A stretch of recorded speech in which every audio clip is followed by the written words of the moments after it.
Hey everybody, Nick Espinosa, your chief security fanatic here. Don't forget to subscribe. And today, well, happy TikTok cancellation day. Not that that's a breach, but for something like 9 glorious minutes or however long it lasted, TikTok was down, but apparently it's back online and we'll see what happens. But I am expecting basically President Trump, well, soon to be President Trump in less than 24 hours, basically to extend it as he has and then not kill it. But here we are. It was nice while it lasted. But with that, let's get to the data breaches. And as always, I want to start with the people that sent me a lot of this info, and that would be Tim Warren, Lisa Lung, Anthony Ho, and Don Lohman. Thank you very much. Please keep sending those updates my way.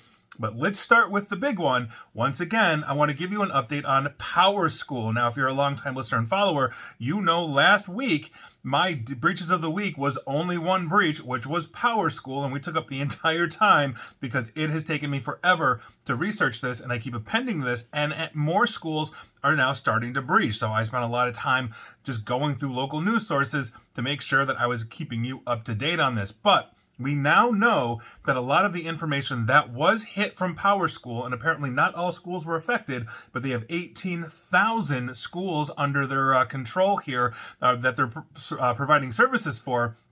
And a lot of them were hit, but we're talking about contact information, dates of birth, medical alert information, social security numbers, and more caught up in this. So this is a major breach, and we basically have started seeing these declarations. So last time on January 12th, I gave you a laundry list by state and province. I'm going to do that once again, and these are only the new updates that we have seen since basically January 12th. So January 13th through the 19th here. And so let's start with the states. Alabama now has more districts, as all of them pretty much do, but Alabaster City Schools and Hoover City Schools in Alabama. Alaska is now reporting with Juneau School District in the capital. California added Natomas Unified School District to their laundry list last week.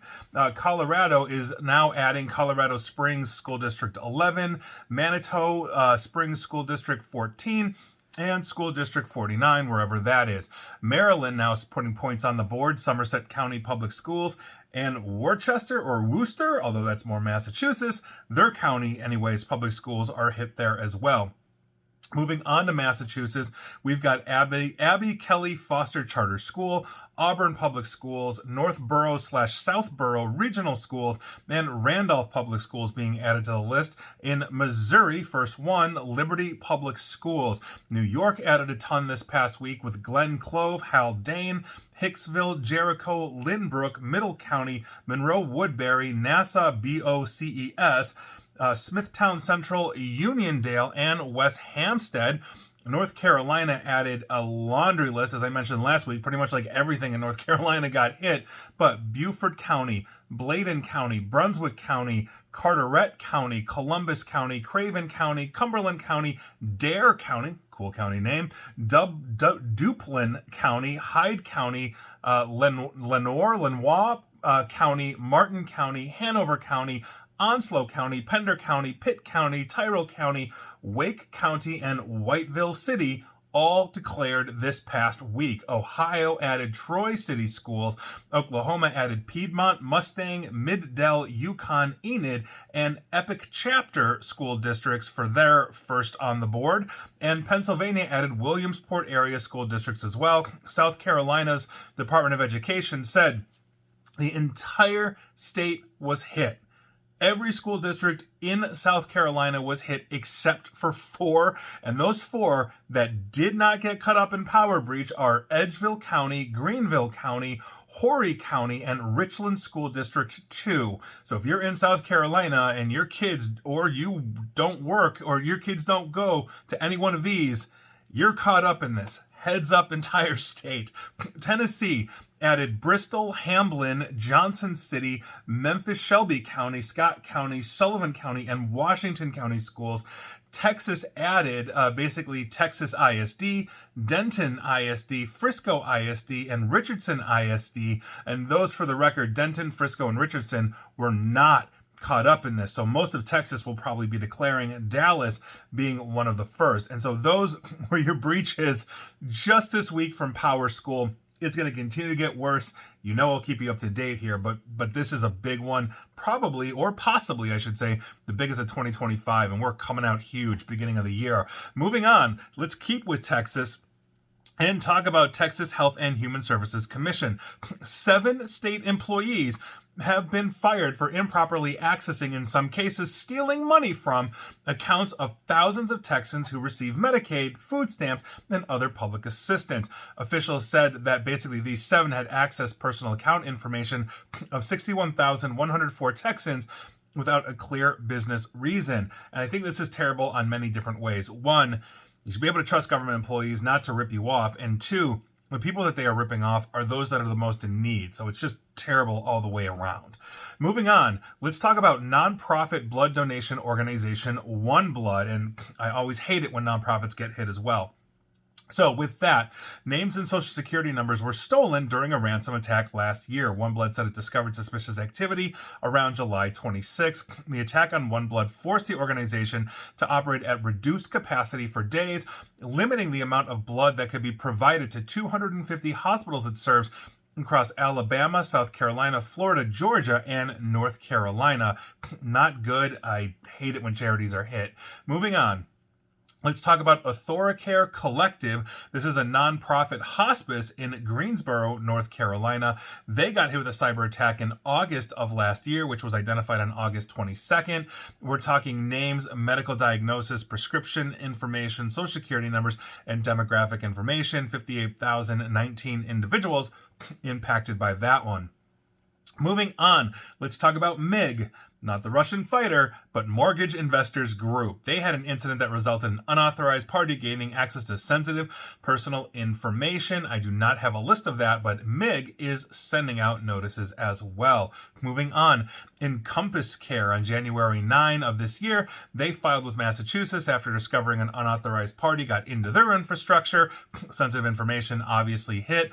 We're talking names, address, phone numbers, dates of birth, social security numbers, medical information, and health insurance information as well. Encompass Care is sending out letters. Moving on, Caruth Compliance Consulting. Now, this is basically out of Oregon, the state of Oregon, and they do retirement plans for Oregon school districts. So double whammy for Oregon, because you know they're going to be reporting on PowerSchool, a good chunk of them, and now they've got this as well. So they discovered suspicious activity, Caruth did, on their computers last month, and the Oregon school districts that have currently declared data breaches as a result of using Caruth are Portland, Beaverton, Hillsborough, Chemeketa Community College, and Salem Kaiser, all being impacted. So heads up to you, state of Oregon, double whammy on the schools this week. Moving on, e-benefit solution. So basically they just filed with Massachusetts after an unauthorized party got into their network, cyber attack, sensitive information was hit. We're talking names, social security, driver's license, passport numbers, financial account information, dates of birth, health insurance info, medical information, Medicaid numbers, and if you looked at them wrong, it was probably breached. E-Benefit is sending out notices as well. Moving on. Multi-State Tax Incorporated on January 15th. They also filed with Massachusetts after discovering that basically information had been illegally accessed. And we are talking names, social security numbers, financial account numbers, and driver's license numbers. Multi-State Tax is sending out notices. And with that, let's move to our mini segment simply entitled, If you just paid for cybersecurity, you wouldn't be getting sued, you wouldn't be losing your reputation. First up is Robinhood, the investor app you might have heard of because 2 brokerage units of Robinhood Markets agreed to pay $45 million to settle an investigation by the SEC into alleged violations stemming from a 2021 data breach. This is the latest string of big penalties paid by Robinhood, and essentially it has established itself, and that's been a huge issue. They were caught up in not allowing some of their investors to invest in certain stocks, which is against apparently like money laundering rules or something like that with the SEC. It's just a mess. So if you're using Robinhood, heads up to you. Moving on, T-Mobile. Another big one of the largest carriers in the United States, the Office of Attorney General for Washington State, has just filed a lawsuit against T-Mobile, accusing the company of negligence in their latest massive data breach. Now, this breach began in March of 2021 and continued until August 12th of 2021, which included information of over 79 million Americans, including 2 million Washington residents. Washingtonians, I'm guessing, is what you call yourself. Anyway, that is according to the lawsuit that they filed in King County Superior Court in the state of Washington. Now, of those, 183,406 Washington state residents had their social security numbers compromised, and that is according to the press release by the Attorney General. On top of it, name, address, driver's license info, and other personal data was hit. So not a good look, but heads up, if you are a Washingtonian, I'm guessing that's what you're calling yourself, you may eventually be entitled to compensation. And with that, we'll end the mini segment. But if Robinhood and T-Mobile had just paid for cybersecurity, I wouldn't be talking about them. They wouldn't be getting sued, and they definitely wouldn't be having their reputations ruined. Back to regular breaches for this week, and let's talk about location data broker Unicast, which is the parent company of Gravy Analytics, and we are heading to Norway, home of giants, for this one. Now, they confirmed to Norway's Data Protection Authority that it was breached by an attacker who obtained an unknown amount of files. Now, the breach report contains few details on the incident, but the attackers claimed on a Russian cybercrime forum to have stolen a huge amount of data. Now, the news outlet 404 Media was the first to report on this, and according to them, data showing historical locations for smartphones belonging to millions of users, I'm assuming Norwegians, were caught up in this. Now, Gravy reported to the new Norwegian Data Authority that the attacker accessed their Amazon Web Services, or AWS Cloud, through a misappropriated access key.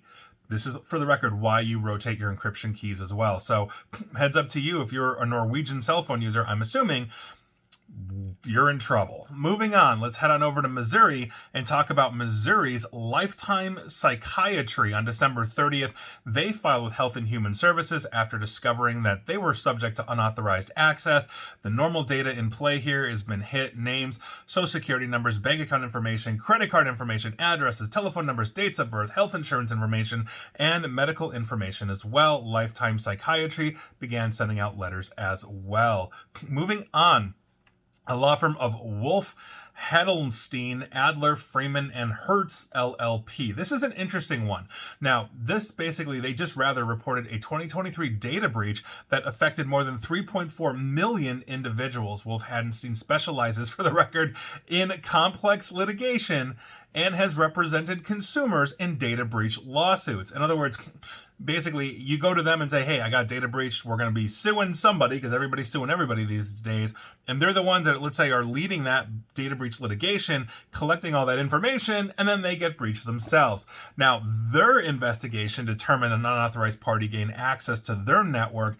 And we're talking what you'd expect from a law firm collecting information on data breaches: names, social security numbers, medical diagnosis, medical claim information, and employee identification numbers. Obviously, the 3.4 million people affected not having a good day, because you went there to sue somebody. Now you're suing the people that are supposed to be suing everybody else. Moving on. Wow. Okay. Hotel management platform Hotelier, or Hotelier. It's like hotel without an O, and it's French sounding. Anyway, they suffered a data breach after threat actors basically breached their Amazon S3 cloud storage with stolen credentials, because you know how that works. Now, here's the crazy part about this one. This is going to be another big one for the year. Personal information and reservations for well-known hotel brands like Marriott, Hilton, and Hyatt have all been included in this data breach. Now, the attackers claim to have downloaded 7.8 terabytes, that's huge, of data from the cloud storage from Amazon, including millions of documents belonging to Marriott that were in AWS S3 buckets that were managed by Hotelier. Now, these documents include nightly hotel reports, shift audits, accounting data, and more. And so Troy Hunt of Have I Been Pwned fame, talking to Bleeping Computer, said that he received an extensive set of data with the reservations table containing 39 million rows and the user table 212 million. That's huge. That is basically 2/3 of the population of the United States have been caught up into this. And granted, this is global, but that's an enormous amount of population for comparison. So I'll keep you up to date on that one, but I think there's going to be fallout, definitely lawsuits on Hotelier. Moving on. OLA Consulting Services, PC, in the state of New York. On or around November 16 of 2023, so over a year ago, they identified suspicious activity, and a third party may have gained access. We're talking names, social security numbers, driver's license numbers, account numbers, and other personally identifiable information. They completed their investigation in November of last year. And with that, I want to go to the finalies, and I want to talk about the US Treasury. Now, if you are, again, longtime listener or follower, or even a recent one, you know I've talked about the US Treasury and the data breaches, essentially, that we have seen by Chinese intelligence into that infrastructure. And we have two updates in the last week that I think are important enough to talk about. So, first one, update one, is the U.S. Treasury Department's Office of Foreign Assets Control, or OFAC, sanctioned Chinese firm Sichuan Zhongxie Network Technology Co., Ltd., I don't know if I'm pronouncing that right, I think I am, or roughly, for its involvement in the activities of Salt Typhoon's Advanced Persistent Threat, or APT group, which recently compromised multiple U.S. telecoms and internet service providers. Now, the U.S. Treasury's OFAC also sanctioned Yin Keqiang. Basically, he's a Shanghai-based cyber actor who was involved with the recent attack on the Department of Treasury's network.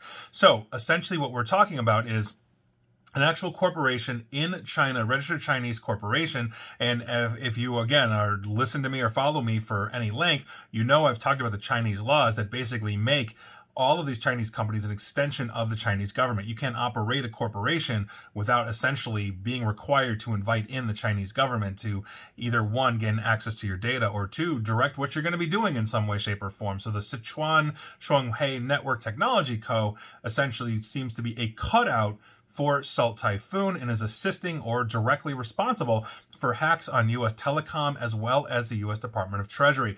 That is big news. Here's the thing. While we are essentially, the U.S. government is sanctioning them, and right now it's under the Biden administration, those sanctions will probably continue under the Trump administration, which starts in less than 24 hours as I'm recording this. This is what we're talking about. We'll see as how this goes, but there's really not going to be any real repercussions because everybody gets sanctioned all the time, but they have the protection of the government. In the same way the Chinese government could sanction a U.S. corporation, and it's not like the U.S. corporation is like sending the officers on an airplane in handcuffs to Beijing, right? So I don't know if this will go anywhere, but we are starting to get a picture of how this is working. Now, the second update that we have for the U.S. Treasury is U.S. Treasury Secretary Janet Yellen herself. Now, obviously, she runs the Treasury until, obviously, we have a new Treasury Secretary under a new administration, so she's about to retire, whether she likes it or not. And anyway, her computer was hacked, and unclassified files were accessed as part of the broader breach of the Treasury Department by these Chinese state-sponsored hackers, meaning they went for the big kahuna in the department. They went for the CEO. Like, they weren't looking for the janitor's list. They got directly into her computer. Now, the computers of basically two of Yellen's lieutenants as well, Deputy Secretary Wally Adeyemo and Acting Undersecretary Brad Smith, were also breached. So they were basically going straight for who would have authority, control, and power. Now, this is what I find the interesting thing to be, is that, one, the U.S. government is saying that everything that was hit on those computers was unclassified. That's honestly hard for me to believe, but I've got to take it at face value because I don't know any different, right? I'm not going to speculate to say, well, they're lying or whatever. That could very well be the case. It's just surprising to me, given my experience in cybersecurity, that it would only be non-sensitive data that they would hit, especially if they had access, unfettered access, not discovered access, and they could simply just go through everything, cataloging, finding things, or slowly copying things out, which there would be forensic traces of. Now, according to reporting, the attackers only accessed less than 50 files on Yellen's machine. And so the question that I have on that is, when you say access, does that mean they opened up 50 Word documents or PDFs or whatever? Or did they actually touch something forensically 50 times? Or did they copy out like 80,000 documents and only 50 were open on the computer, but they got 80,000? Like, this leaves a lot open to interpretation, especially if you're talking about cybersecurity and forensics. And I'd like to think I know a little bit about that, given my day job for decades at this point. So I think this is going to be an interesting one to see and an interesting one to watch and unfold. Now, that said, we also have an incoming new presidential administration, which means a new U.S. Secretary of the Treasury, because the cabinet obviously is going to be the cabinet for future President Trump, or soon to be President Trump, basically to appoint and then obviously have confirmed by the Senate. So we'll see if they continue the investigation, if it's simply closed, or if they discover more information or release more information that the current Biden administration hasn't. And again, I'm not saying that the Biden administration or the Trump administration or any administration or any government official is hiding things here. It's just eyebrow raising to me that they were able to get into a literal cabinet member level's computer and access less than 50 things. Unless this was caught in something like 30 seconds, odds are they would have had the ability to exfiltrate a whole bunch of stuff and sift through it off site where nobody would see them doing it. And that's my fear here. So we'll see what happens. And again, it's going to be, I think, an unfolding situation. And assuming the investigations keep up under the new administration, I have no reason to think they won't, but it's always an if when you have a new incoming president. We'll see what happens. So with that, those were your breaches of the week. Yeah, you were probably affected, especially if you stayed at a hotel or you've got kids in school or you work at a school, at least here in the North America. And please like, share, follow me here on Facebook and Twitter at NickAESP. And please feel free to subscribe to me at YouTube as well. And as always, Mastodon and Blue Sky as well. And as always, stay safe, stay online, and please, just please, please, please attempt to stay private and informed. Take care.